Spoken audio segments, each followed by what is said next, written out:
లో జరుగుతున్నటువంటి ఎమ్మెల్యే పాయల్ శంకర్ యొక్క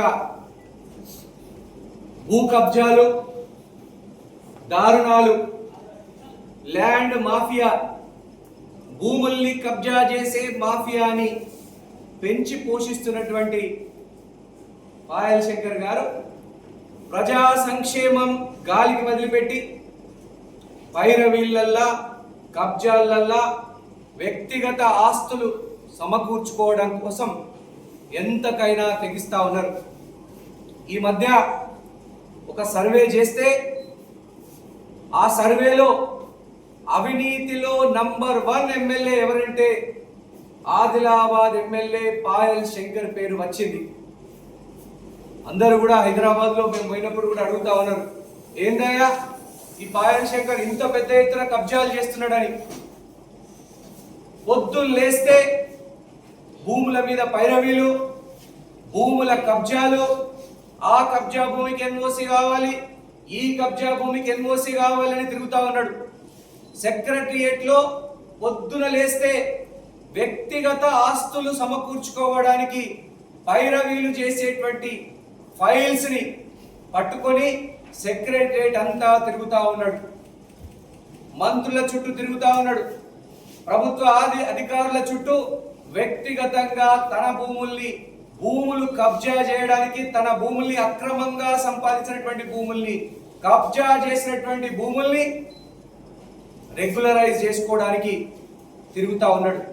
ఇప్పటికే 385 కోట్ల విలువైనటువంటి భూముల్ని ఆదిలాబాద్ పట్టణంలో పాయల్ శంకర్ కబ్జా చేసినట్టుగా అనేక ఆరోపణలు వస్తా ఉన్నాయి. ఇప్పుడు స్టేట్ లోనే నంబర్ 1 కబ్జా రాయుడు ఎవరంటే బీజేపీ ఎమ్మెల్యే పాయల్ శంకర్ పేరే చెప్తా ఉన్నారు. ఇంకొక దారుణమైనటువంటి పాయల్ శంకర్ ఎంత నీచానికి ఒడిగడుతున్నాడంటే,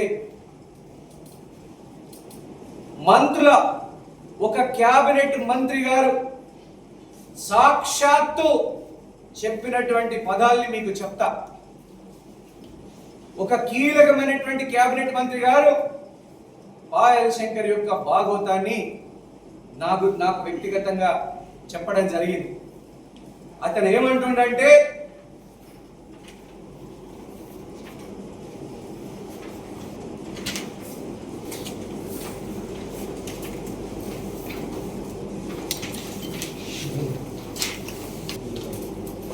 నేను మీ కాంగ్రెస్ పార్టీ ఎమ్మెల్యే అనుకుని నడవండి,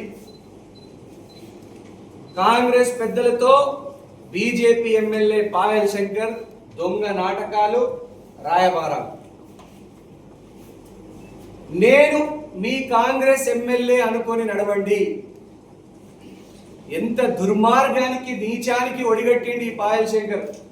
ఇది స్వయాన రాష్ట్ర క్యాబినెట్ మంత్రి నాకు స్వయంగా తెలియజేసినటువంటి విషయం. పాయల్ శంకర్, నీ వ్యక్తిగత ఆస్తులు పెంపొందించుకోవడానికి, నీ అల్లుడి పేరు మీద, నీ కొడుకు పేరు మీద, నీ పేరు మీద వ్యక్తిగత ఆస్తులు సంపాదించుకోవడానికి ఇంత నీచానికి, దారుణానికి ఒడిగట్టేటువంటి చరిత్ర పాయల్ శంకర్. నేను పాయల్ శంకర్కి ఒకటే చెప్తా ఉన్నా, నువ్వు నిజంగా నేను మీ కాంగ్రెస్ పార్టీ ఎమ్మెల్యేనే అని అనుకుని నడవండి అని, నువ్వు ఖచ్చితంగా రాష్ట్ర మంత్రుల చుట్టూ తిరుగుతా ఉన్నావు పైరవీల కోసం, నీ కబ్జా భూముల రెగ్యులరైజేషన్ కోసం. ఈ మాట గనక తప్పని నువ్వు నిరూపిస్తే, నాకు ఒక ఆడబిడ్డ ఉన్నది, నాకు ఒక కూతురున్నది, నీకు ఒక కూతురున్నది. నేను తడిగుట్టలతో, తడి బట్టలతో ఏ దేవాలయంలోనైనా ప్రమాణం చేయడానికి సిద్ధం. పాయల్ శంకర్, నేను మీ కాంగ్రెస్ పార్టీ ఎమ్మెల్యే అనుకుని నడవండి అని అన్న మాటలు 1000% నిజం.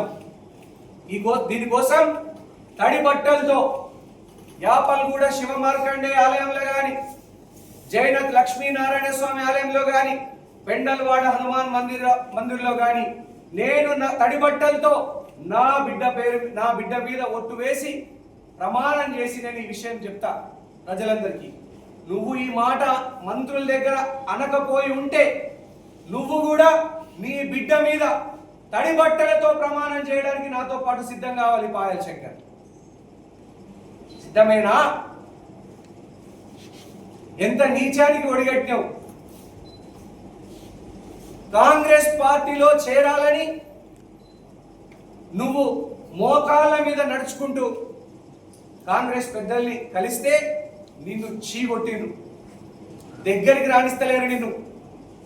నీలాంటి కబ్జా కోరుని కాంగ్రెస్ పార్టీలో చేర్చుకుంటే కాంగ్రెస్ పార్టీ అపవిత్రమవుతుంది. నీలాంటి పైరవికారుణ్ణి, భూ కబ్జా భూమాఫియా నడిపేటువంటి వ్యక్తిని కనుక కాంగ్రెస్ పార్టీలో చేర్చుకుంటే సర్వ పాపాలు అంటుకుంటాయని అధిష్టానం పెద్దలు చెప్పారు.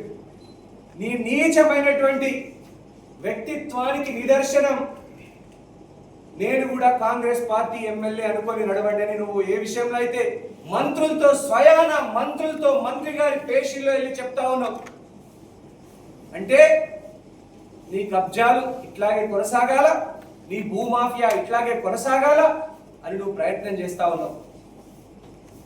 పాయల్ శంకర్ గారు, రేపు 5 గంటల వరకు మీకు, రేపు సాయంత్రం 5 గంటల వరకు సమయం ఇస్తా ఉన్నాం. మీకు ఈ మాట అనకపోయి ఉంటే తడి బట్టలతోని నాతో పాటు ప్రమాణం చేయడానికి ఇప్పుడే చెప్పిన ఏ దేవాలయంలో అయినా నేను సిద్ధం. యాపల్గూడలో అయినా, శివాలయంలో, జైన లక్ష్మీనారాయణ స్వామి ఆలయంలో, పెండల్వాడ హనుమాన్ ఆలయంలో ఎక్కడైనా తడి బట్టలతో నా సొంత కన్న బిడ్డ మీద నేను ప్రమాణం చేయడానికి సిద్ధం. నువ్వు సిద్ధమా? తడి బట్టలతో సిద్ధం చేయడానికి రావాలి. మీడియా ద్వారా రేపు నాకు తెలియజేయు.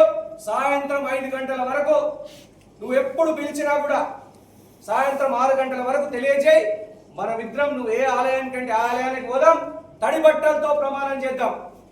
నాకు ఒక ఆడకూతురు ఉన్నది, నా బిడ్డ, నీకు ఒక ఆడబిడ్డ ఉన్నది.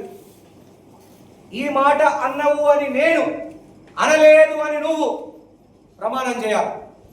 సిద్ధమా? పాయల్ శంకర్, ఎవరిని మోసం చేస్తున్నావు? నీ జీవితం అంతా మోసాలమయం. నీ మైనింగ్ వ్యాపారంలో కొంతమందిని నువ్వే చంపించినవని ప్రజలు కథలుగా చెప్పుకుంటున్నారు. ఒక వ్యక్తిని ట్రైన్లో నుంచి నువ్వే తోసేసినవని ప్రజలు చెప్పుకుంటా ఉన్నారు. ఆ మైనింగ్ కు సంబంధించినటువంటి ఓనర్ని కూడా రూములో వేసి కొట్టినవని నువ్వు నీ అనుచరులు కలిసి ప్రజలు కథలుగా చెప్పుకుంటున్నారు. నీ జీవితం అంతా అక్రమాలమయం, అవినీతిమయం. 385 కోట్ల భూముల్ని, పేద ప్రజలకు చెందాల్సినటువంటి భూముల్ని చెరబట్టినటువంటి పాపాత్ముడివి నువ్వని ప్రజలు కాండ్రించి ఉమ్మేస్తున్నారు నీ మీద. అయినా కూడా నీకెటువంటి సిగ్గు శరం లేకుండా భూముల కబ్జాను బరి తెగించి కొనసాగిస్తున్నావు. పాయల్ శంకర్, మానుకో. ప్రజలు నిన్ను ఎన్నుకున్నది ప్రజలకు సేవ చేయడానికి, అంతేగాని నీ వ్యక్తిగత ఆస్తులు పెంచుకోవడం కోసం ప్రజల యొక్క అమాయకత్వాన్ని, ఆదిలాబాద్ ప్రజల యొక్క అమాయకత్వాన్ని నువ్వు ఆసరా చేసుకుంటా ఉన్నావు. అట్లాగే పాపం నీ కొడుకు చిన్నపిల్లడు, ఆవేశపరుడు, అతన్ని రెచ్చగొట్టి, నీ కొడుకుని రెచ్చగొట్టి అధికారుల మీదకి దౌర్జన్యానికి పంపిస్తా ఉన్నావు. ఆ పిల్లగాడంటే చిన్నపిల్లడు, ఆవేశపరుడు, నువ్వే రెచ్చగొట్టి పంపిస్తున్నావు. ఆ పిల్లనికి నచ్చ చెప్పాల్సింది పోయి నువ్వే రెచ్చగొట్టి పంపిస్తా ఉన్నావు. ఎంత నీచాని గొడగడుతున్నావంటే పాయల్ శంకర్, నీ స్వంత రాజకీయ ప్రయోజనాల కోసం ఆవేశపరుడైనటువంటి నీ సొంత కొడుకుని కూడా రాజకీయాల కోసం వాడుకొని ప్రభుత్వాధికారుల మీదకి దౌర్జన్యానికి పంపిస్తున్నావు. జైనత్ పోలీస్ స్టేషన్లో ఒక విద్యుత్ లైన్ మెన్ ని ప్రత్యక్షంగా భౌతిక దాడికి పాల్పడిండు పాయల్ శంకర్ అనుచరులు, పాయల్ శంకర్ కొడుకు. జైనత్ పోలీస్ స్టేషన్లో కేసు కూడా నమోదైంది. ఇది పాయల్ శంకరే రెచ్చగొట్టి పంపిస్తున్నాడు. ఆ పిల్లగాడంటే చిన్న పిల్లడు, ఆవేశం ఎక్కువ, ఆలోచన తక్కువ. అతన్ని కూడా ఈయన రాజకీయ స్వార్థ ప్రయోజనాలకు వాడుకుంటున్నాడంటే ఏ స్థాయికైనా దిగజారుతాడు పాయల్ శంకర్ రాజకీయాల కోసం. రాజకీయాలలో కొన్ని విలువలు ఉంటాయి. పాయల్ శంకర్ భూముల కబ్జాలు, ఇంత ఆస్తి కూడబెట్టుకోవాలని నువ్వు ఆదిలాబాద్ ప్రజల నుంచి దోచుకోవాలని నువ్వు చేసేటువంటి నీచమైనటువంటి వికృత చేష్టలు చూసి సెక్రటరియట్ లో అధికారులే ప్రత్యక్షంగా నాకు చెప్తున్నారు, మీ ఎమ్మెల్యే పాయల్ శంకర్ కాంగ్రెస్ పార్టీలో తిరుగుతామని, కాంగ్రెస్ పార్టీలో చేరుతాని తిరుగుతున్నాడని. మీరు అర్థం చేసుకోండి. మీడియా సోదరులందరి ద్వారా ఆదిలాబాద్ ప్రజానికానికి తెలియజేస్తున్నా, తన సొంత ఆస్తులు కూడబెట్టుకోవడానికి పాయల్ శంకర్ ఎంత నీచానికైనా దిగజారుతాడు అనేది ముమ్మాటికి దీని ద్వారా నిజమైంది. ఒక్కడి గుర్తుపెట్టుకోండి, ఇప్పటికైనా మారవు పాయల్ శంకర్, ఇప్పటికైనా మారి ప్రజల యొక్క ప్రేమని గెలుచుకోవడానికి ప్రయత్నం చేయవు. అంతే తప్ప నీ వ్యక్తిగత ఆస్తుల కోసం ప్రజల యొక్క ప్రయోజనాల్ని బలిపెట్టి అమాయకులైనటువంటి ఆదిలాబాద్ ప్రజల భూముల్ని గుంజుకుంటున్నావు. అసెంబ్లీలో బీసీ వాదం ఎత్తుకుంటావు. మా పార్టీ బీసీలకు నిఖాసైన సేవ చేసే పార్టీ కాంగ్రెస్ పార్టీ. 42% రిజర్వేషన్లు బీసీలకే ఇవ్వాలని అసెంబ్లీ సాక్షిగా తీర్మానం చేసి పార్లమెంటుకు పంపించినటువంటి పార్టీ కాంగ్రెస్ పార్టీ. నువ్వేమో పొద్దున్న లేస్తే బీసీ సోదరుల యొక్క భూముల్ని కబ్జా చేస్తా ఉన్నావు. ఎస్సీల భూముల్ని గుంజుకుంటున్నాడు పాయల్ శంకర్, ఎస్టీల భూముల్ని గుంజుకుంటున్నాడు పాయల్ శంకర్, బీసీల భూముల్ని కూడా గుంజుకుంటున్నాడు పాయల్ శంకర్. ఇంకా నువ్వు